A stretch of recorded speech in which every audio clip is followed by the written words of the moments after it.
Welcome back. Our next guests are from an Adopt a Nurse program, and they join us today to share why they created this program and what they are doing with it. We welcome founder Kristen Hansen and organizer Angelina Proia to the show. Welcome, welcome, welcome. Thank you. And thank you guys for your service. First of all, you came up with this during this time, during this pandemic. Tell us how it all got started. So I'm a fairly new nurse. I started working at my current hospital in January and had actually finished my orientation right around the time where coronavirus had hit New York really hard. So I spent a lot of time, on my drives home, very nervous, very anxious for what it meant for me as a nurse, what it meant for my family, my patients. And I spent a lot of time wasting my energy in a negative way. And I was trying to think of a way to have a positive impact on my fellow nurses and how I could somehow help and involve the community. And the idea kind of just came to me. I was staying up for another night shift. It was like 4 o'clock in the morning. And I'm like, what if I made like an adopt a nurse program where people in the community could get involved by adopting nurses? That way, for the people who feel helpless at home who want to help, there's something that they could do that's safe. And the nurses who are on the front lines who are exhausted, stressed to the max, and feeling very alone and sad, like this would be a fantastic way to support them. So I put some feelers out on some Facebook groups that were local to me, and the response was overwhelming. People were super excited to get involved, and so it started out with just a Suffolk chapter. We were matching some nurses in Nassau, and the numbers kept growing and growing. And Angelina actually had reached out to me and wanted to run our now Nassau chapter. Yeah, I wanted to ask, how did you meet up with Angelina? I think someone shared something with me on Facebook, and my father had recently passed away from COVID. He passed away on April 16th at 66. I felt very helpless. I felt like I'm not a nurse. I can't be on the front lines fighting this. So I saw something shared on Facebook, and I knew that this was my way of fighting COVID. Because the last person to be with my father and hold his hand was a nurse. The person who held up the phone so I could say goodbye to him while he was unconscious on an incubator was a nurse. And I just wanted to let them know that COVID families stand with them, and we want them to keep fighting for other people's loved ones.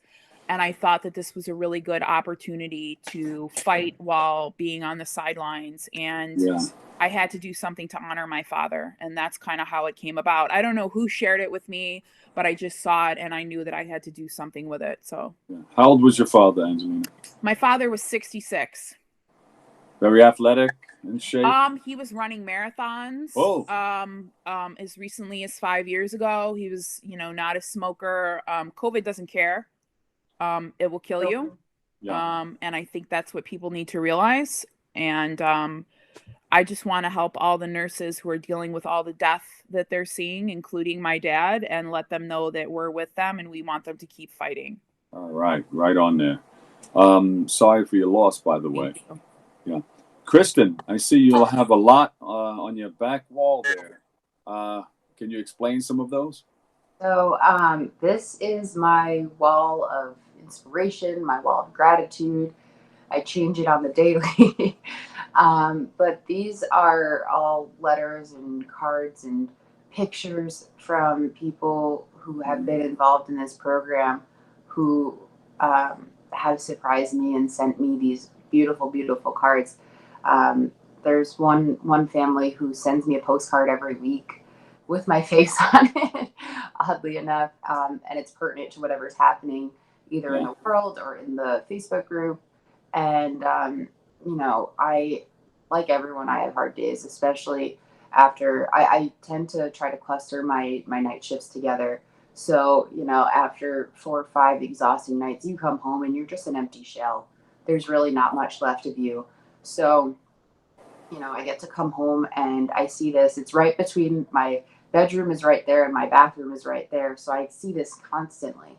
And so it reminds me to keep going and fight the good fight. Yeah. And when you're just feeling down, like it takes 2 seconds to just see, like, this one right here is from a 7-year-old girl named Charlotte. Oh, says hi. It makes me I smile. love you. And these they're little reminders to just keep pushing on. Yeah. And I think that that's super important, because in times like these, when, I mean, we feel helpless too. There's only so much that we can actually do. And, you do absolutely everything that you can to fight for these patients, but Yeah. sometimes it's just not enough. Kristen, how does your hardest day look? I mean, you see it all. Oh, You my see hardest people day. trying to breathe and try to stay alive. So I'm someone who feels things very, very deeply. I'm not an emotional person in the sense where I cry a lot or anything like that. But since COVID has really hit us, I've been crying more in the last 2 months than I have in the last 5 years. Yeah.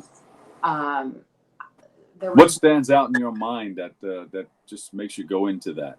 So for me, I think that the most important part when I am going into these COVID patient rooms is that I make sure that they still feel like they're human beings. There was one instance in particular that broke my heart, and it seems so trivial, and it should be something that's trivial, Yeah. but it ended up being a massively important moment in this woman's stay with us. I went into this room around 5 o'clock in the morning. I was drawing my morning labs and giving her medications and just, talking to her. Super sweet lady. She was in her early 40s. She was on a non-rebreather mask, and she was doing okay. So we're chatting, and I just noticed that her hair was a bit greasy. So I said to her, I was like, "Do you want me to wash your hair?" And she was, "I know you're super busy. I don't want to take any extra time of yours." And I said, "No, I have the time, and I would like to do this if you would let me." And so I yelled outside and asked someone to grab me one of the warm shampoo caps. And I came in and I washed her hair, and I let it sit there while I was drawing her labs. We're talking, joking. And then I sat there and I combed her hair out. And she started tearing up. And she's like, "You're the first person who has treated me like a human being in the 90s. Oh, yeah. And that, for me, was just like, that makes me so sad that something so small meant so much, when this is something that should be a small thing. You know what I mean? Absolutely. Yes.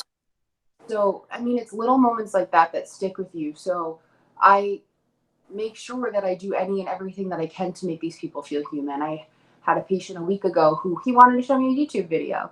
And he's like, "It's so funny. This is how I feel right now." And a lot of people would just run out of the room because, oh my God, we're breathing COVID air. And maybe it's maybe I'm just young and naive, but, or maybe it's because I care, but I'm going to stay there and I'm going to talk to you and I'm going to watch the video, and we're going to have, I'm going to do my very best to foster a good, caring relationship with you. God bless you, and thank you for being you. Angelina. Yes, sir. Do you think we should continue this far beyond the pandemic? Because our frontline people, our first responders, should be recognized all the time for the work that they do.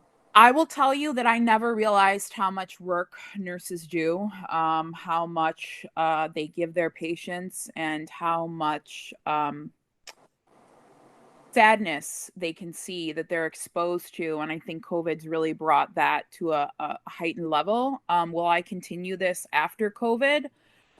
Well, yes. I don't know that COVID's going to end anytime soon, but when it does, there will be something new, and there's still going to be more to give nurses. They're still going to have another battle. Yeah. So absolutely, I'll be a part of it in honor of my father. That's something that I would like to be a part of, because nurses are fighting things at their own peril. As I said, a nurse held the phone up to my father so that we could say goodbye. And my father was very active in a highly infectious COVID-19 infection. I mean, he had a very active, deadly infection, and someone held the phone up to his ear so that I could say goodbye. The last words, that I could say "I love you" to my dad. Yeah. Well, thank you for all that you're doing, Angelina Proia, and God bless you and stay safe and continue on with this program far beyond COVID-19.